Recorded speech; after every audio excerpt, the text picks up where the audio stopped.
దివ్యవాణి TV ప్రేక్షకులందరికీ యేసు నామములో శుభాలు తెలియజేస్తూ నా స్వరం యేసు కోసమే అనే దివ్యవాక్కు కార్యక్రమానికి మిమ్మల్ని అందరినీ ప్రేమతో ఆహ్వానిస్తూ ఉన్నాము.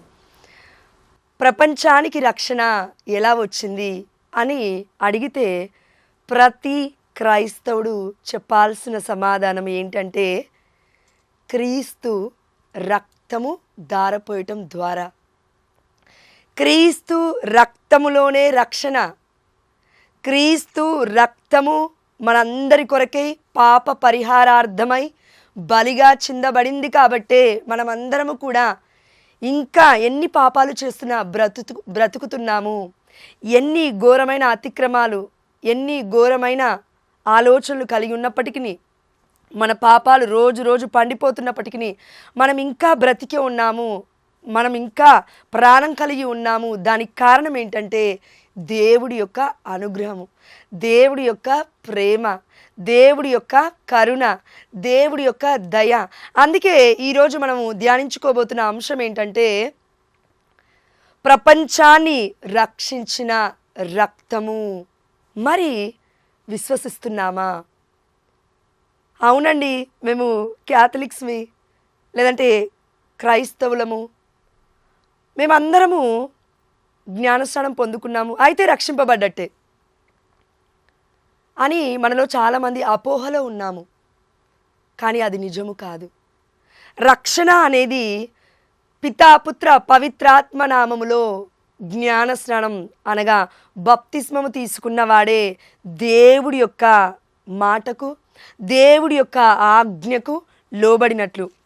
మనందరికీ తెలుసు, మత్తయి సువార్త 28వ అధ్యాయము 19వ వచనము, మోక్షారోహణమవుతున్న యేసుప్రభువు వారు శిష్యులతో చెప్పిన మాట. అంటే ప్రపంచం అంతటితో చెప్తున్న మాట ఏంటి? మోక్షారోహణం అవుతున్న మన మెస్సయ్య అంటే, మీరు వెళ్ళి సకల జాతి జనులకు పితాపుత్ర పవిత్రాత్మ నామమున జ్ఞాన స్నానము వసగుచు వారిని నా శిష్యులను చేయుడు. పిత, పుత్ర, పవిత్రాత్మ. పిత సర్వేశ్వరుడు, పుత్ర సర్వేశ్వరుడు, పరిశుద్ధాత్మ సర్వేశ్వరుడు. పాత నిబంధనలో మొత్తం మనం యావే ప్రభువు అన్నాము, కొత్త నిబంధన మొత్తము యేసుప్రభుల వారు అన్నాము. అదేవిధంగా పెంతకోస్తు పండుగ రోజున పరిశుద్ధాత్మ అభిషేకము దిగిరావడం ద్వారా సంపూర్ణమైంది దేవుడి యొక్క ప్రణాళిక.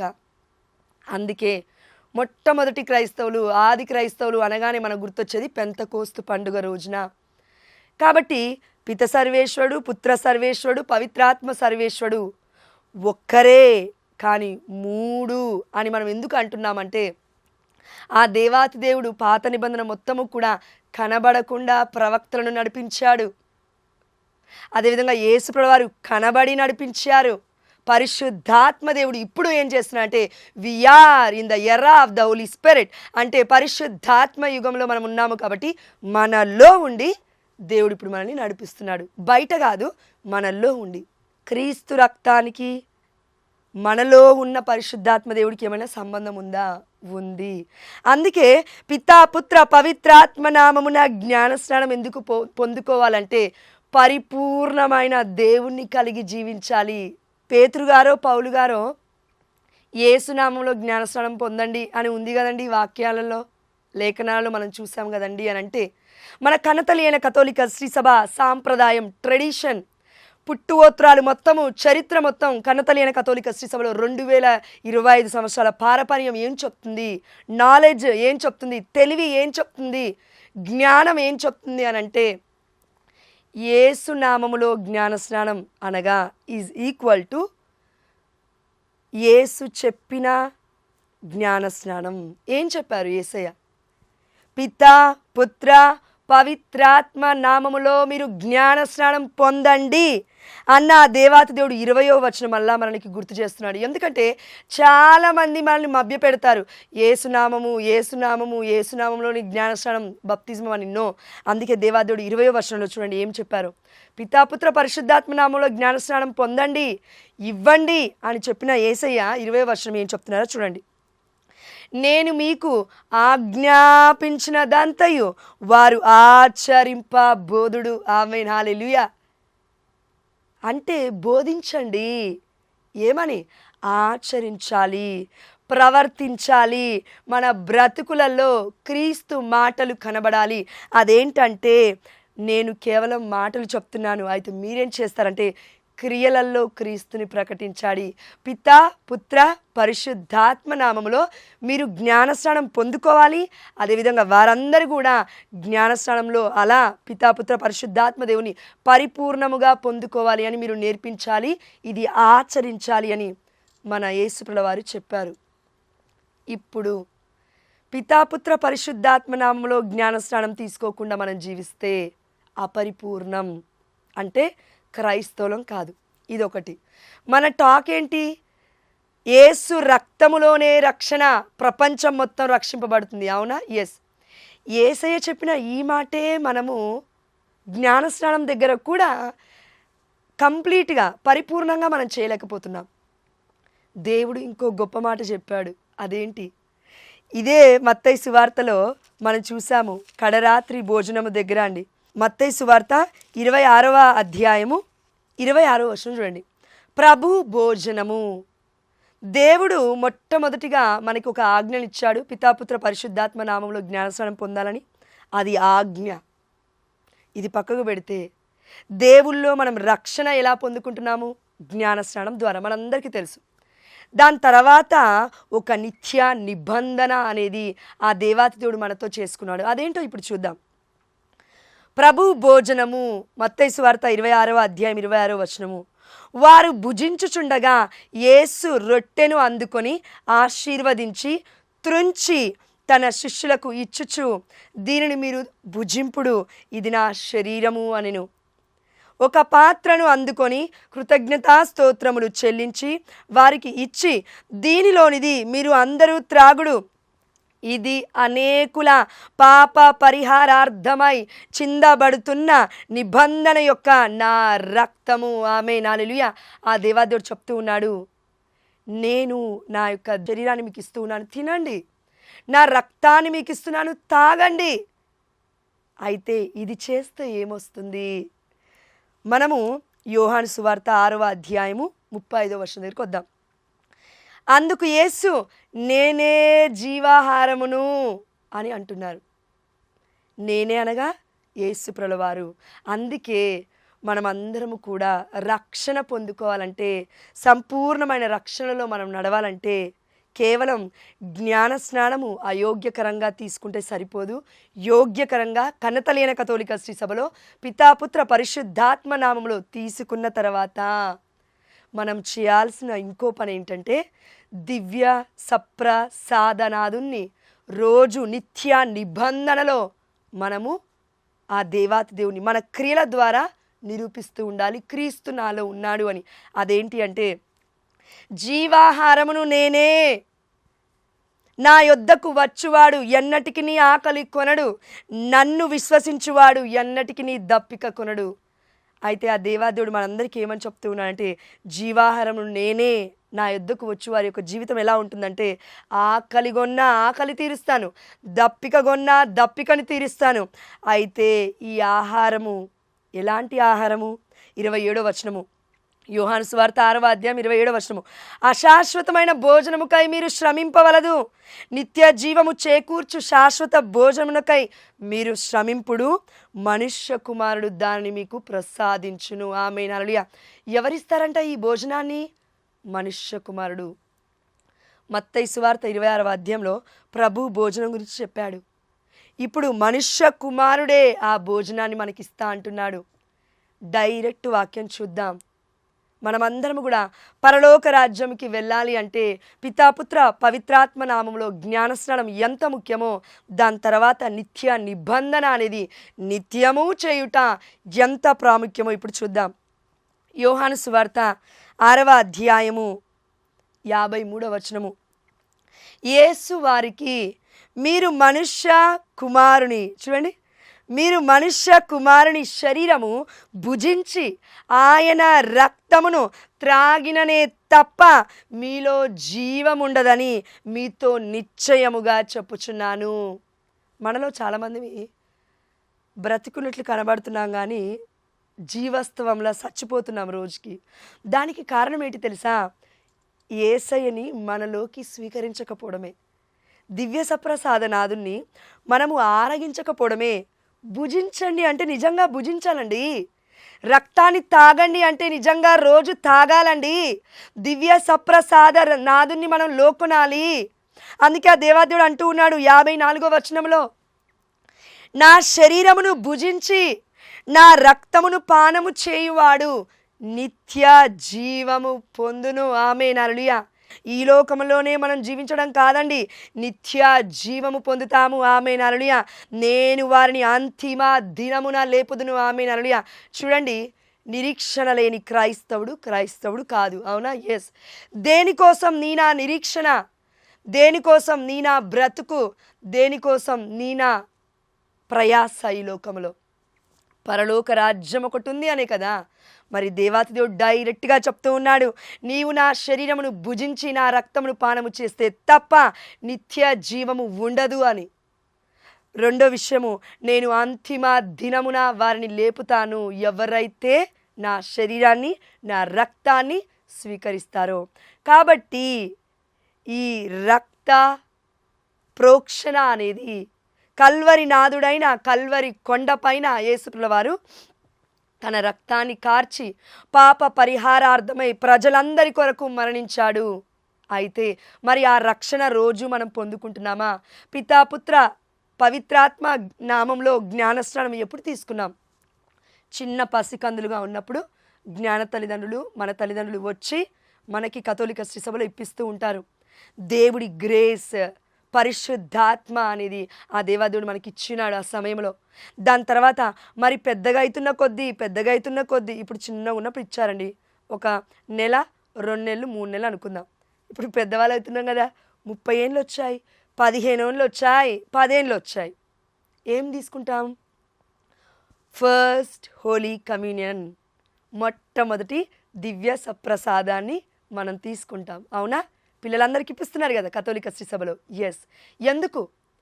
చచ్చిపోయేలోపు దేవుణ్ణి స్వీకరిస్తే తప్పక దేవుడు అంతిమ దినముల నన్ను లేపుతాడు, నా బిడ్డను లేపుతాడు, మమ్మల్ని అందరినీ పరలోక రాజ్యంలోకి తీసుకువెళ్తాడు అనే నమ్మకం, అనే విశ్వాసం కన్నతల్లి అయిన కథోలిక శ్రీసభ యేసుక్రీస్తుల వారిని మనకి చూపిస్తూ ప్రకటిస్తూ ఉంది.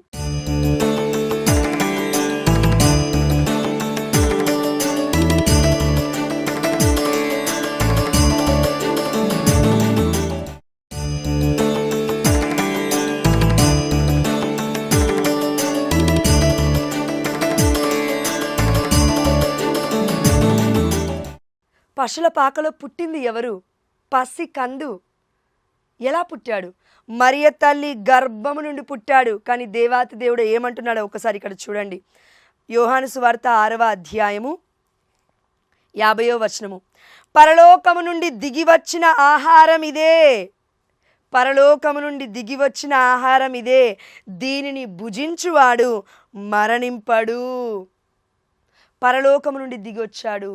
అందుకే కొలస్సీలకు రాసిన లేఖ 1వ అధ్యాయం 15వ వచనము, అదృశ్యుడై ఉన్న ఆ దేవుని ప్రత్యక్ష రూపము యేసు ఎప్పుడు దృశ్యమయ్యాడు?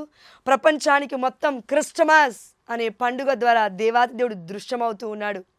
అదేవిధంగా ముగ్గురు రాజుల పండుగ కూడా మన కన్నతల్లి కథోలిక శ్రీసభ కొనియాడుతుంది. అవునా? ఎస్. ముగ్గురు జ్ఞానులు క్రీస్తు సాక్షాత్కార మహోత్సవాన్ని మనం కొనియాడున్నాం.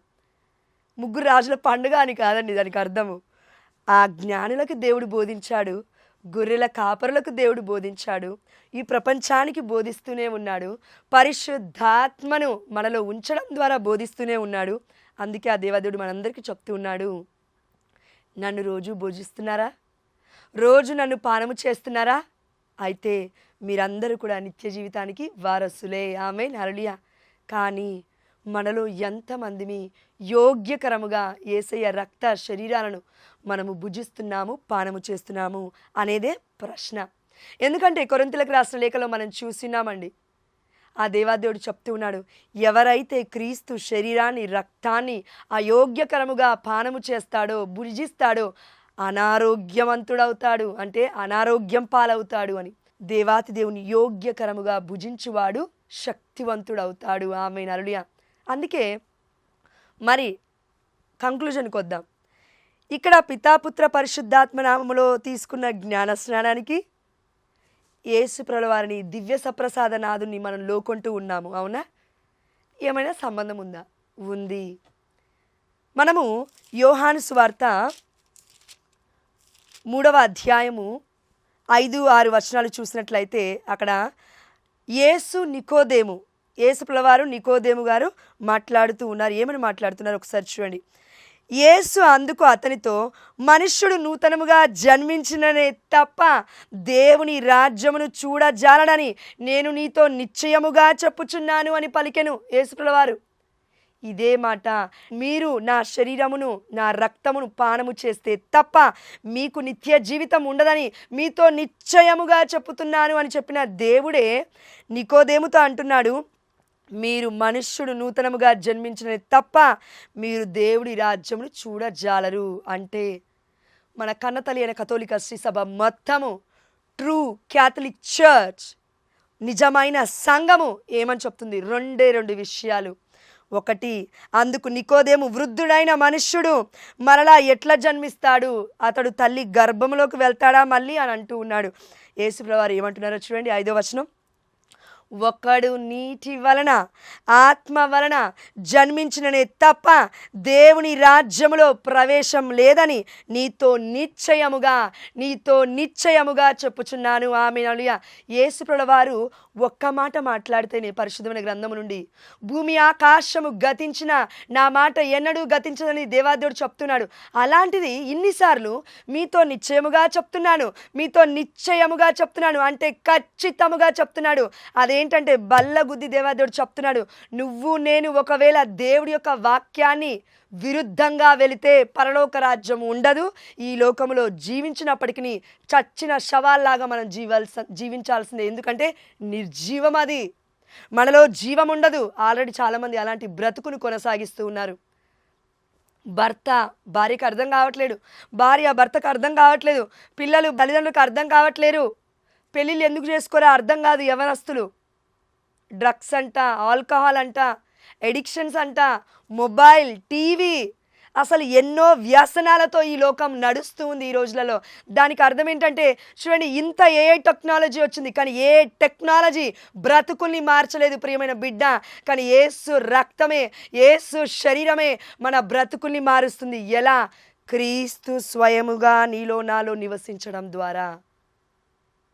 అందుకే పితా పుత్ర పరిశుద్ధాత్మ నామములో నికోదేముకి ఆ దేవాదేవుడు చెప్తున్నాడు, ఒకడు నీటి వలన ఆత్మ వలన జన్మింపాలి. నీరు ఆత్మ అనగా మనందరికీ తెలుసు పరిశుద్ధాత్మ అని అర్థం. ఈ పరిశుద్ధాత్మను మనం పరిపూర్ణంగా పొందుకోవాలంటే తండ్రి దేవుడి ఆత్మ పాత నిబంధన, యేసు ఆత్మ కొత్త నిబంధన. ఈ ఆత్మే పరిశుద్ధాత్మ. అందుకే యేసు ప్రభువు అన్నారు, యోహాను సువార్త 3వ అధ్యాయం 30వ వచనం అనుకుంటానండి, లేదంటే 3వ అధ్యాయం 10వ వచనమైనా అయి ఉండాలి. అక్కడ దేవాదేవుడు చెప్తూ ఉన్నాడు, నేను నా తండ్రి ఏకమై ఉన్నాము. యేసు ప్రభువు మళ్ళీ ఇంకొకసారి చెప్తున్నారు యోహాను సువార్త 14-15వ అధ్యాయంలో, ఇదిగో నేను ఇప్పుడు వెళ్తున్నాను, అయితే మీరు భయపడొద్దు, మరొక ఆదరణకర్తను నేను ప్రార్థించి మీ కొరకు పంపిస్తాను. అయితే మరొక ఆదరణకర్త అనగా గ్రీక్ లాంగ్వేజ్లో అంటే మూల భాషలోకి మనం వెళ్ళి చూస్తే దానికి అర్థం ఏంటంటే ఒకే ఆత్మ, సేమ్ అనే వస్తుంది అర్థం. దానికి సేమ్ అంటే ఈక్వల్ అని వస్తుంది. అందుకే పిత సర్వేశ్వరుడు ఈజ్ ఈక్వల్ టు పుత్ర సర్వేశ్వరుడు ఈజ్ ఈక్వల్ టు పవిత్రాత్మ సర్వేశ్వరుడు equal to one, only one, ఒక్కరే. పిత పుత్ర పరిశుద్ధాత్మ దేవుడు ఒక్కడే.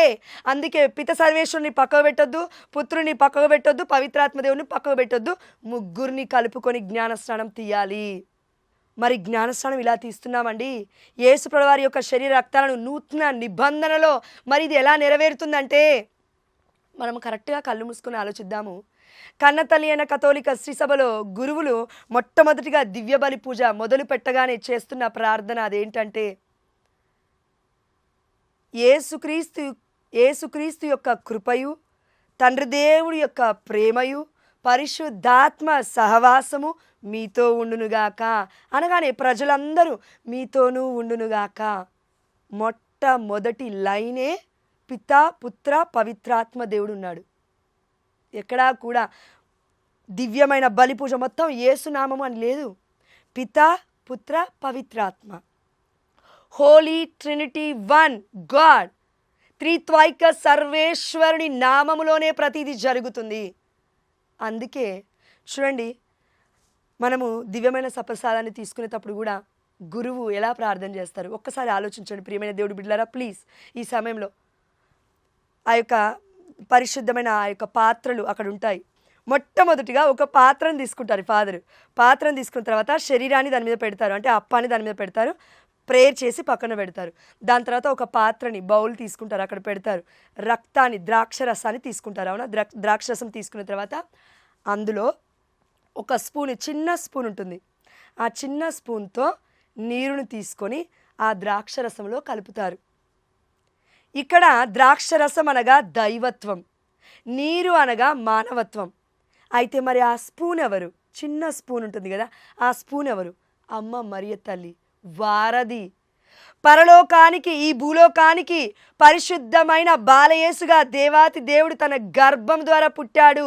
అయితే అమ్మ మరియ తల్లి వారధి వలె ఆ దేవుడి ప్రణాళికను చేయడానికి నేను ప్రభువు దాసురాలను అని లోబడింది దేవుడి ఆజ్ఞకి. కాబట్టి ఆ తల్లి వారధి ఉందండి. కాబట్టి ఇక్కడ ద్రాక్షరసం దైవత్వం, నీరు మానవత్వం, ఈ రెండిటిని దేవుడి వలె మనందరికీ పరిచయం చేస్తుంది అమ్మ మరియ తల్లి. ఒక స్పూన్ ద్వారా కలపడం ద్వారా అక్కడ అయిపోయింది. అందుకే ఆ సమయంలో గురువు ఏమని ప్రార్థన చేస్తారో ఒకసారి ఆలోచించండి. వారి చేతులు, మన చేతులు కాదండి, వారి చేతులు, గురువు అభిషక్తుల చేతులు, యాజకుల చేతులు ఇలా పెట్టి పరిశుద్ధాత్మని వారు ఆహ్వానిస్తారు. ఎందుకు చెయ్యాలి పరిశుద్ధాత్మ ప్రార్థన? పరిశుద్ధాత్మ దేవుడు వస్తే సాధారణమైన రొట్టె దేవుడి దేహముగాను, సాధారణమైన ద్రాక్ష రసము, ద్రాక్షరసంలో నీరుంది మర్చిపోదు, ద్రాక్షరసంలో నీరుంది మర్చిపోదు, ద్రాక్షరసంలో ఉన్న నీరుతో పాటు దేవుడి రక్తముగా మారుతుంది. అంటే పరిశుద్ధాత్మ దేవుడు తిరిగి ఆడినప్పుడు అక్కడ అద్భుతమే జరుగుతుంది. అందుకే ఆది కాండంలో మనం చూస్తే గుండ్రముగా పరిశుద్ధాత్మదేవుడు నీటిపై తిరుగుతూ ఉన్నాడు. వెలుగు కలుగునుగాక అనగానే వెలుగు పుట్టింది. అంటే పరిశుద్ధాత్మదేవుడు అన్నిటి మీదకి వెళ్ళి తిరుగుతూ ఉన్నాడు, ప్రతిది కూడా కలుగుతూ ఉంది, అక్కడ అద్భుతమే జరుగుతుంది. అదేవిధంగా ప్రియమైన దేవుడు బిడ్డలారా, పితాపుత్ర పరిశుద్ధాత్మ నామంలో జ్ఞానస్నానం తీసుకోవాలి. అదేవిధంగా దివ్య సప్రసాద నాదుని మనము యేసు రక్తాన్ని, దేహాన్ని యోగ్యకరముగా పానము చేయాలి. ఇది కేవలం ఎక్కడ జరుగుతుందంటే కన్నతల్లి అయిన కథోలిక శ్రీ సభలోనే జరుగుతుంది. క్రీస్తే మూలం, క్రీస్తే మూలం. దేవుడి యొక్క దివ్యమైన శరీర రక్తాలే మన క్రైస్తత్వానికి మూలం అవ్వాలి, మనుషులు కాదు. కాబట్టి ఇప్పుడు మనం ధ్యానించుకున్న ఈ వాక్య ధ్యానాంశం రెండో భాగంలో కూడా మనం కంటిన్యూ చేద్దాం.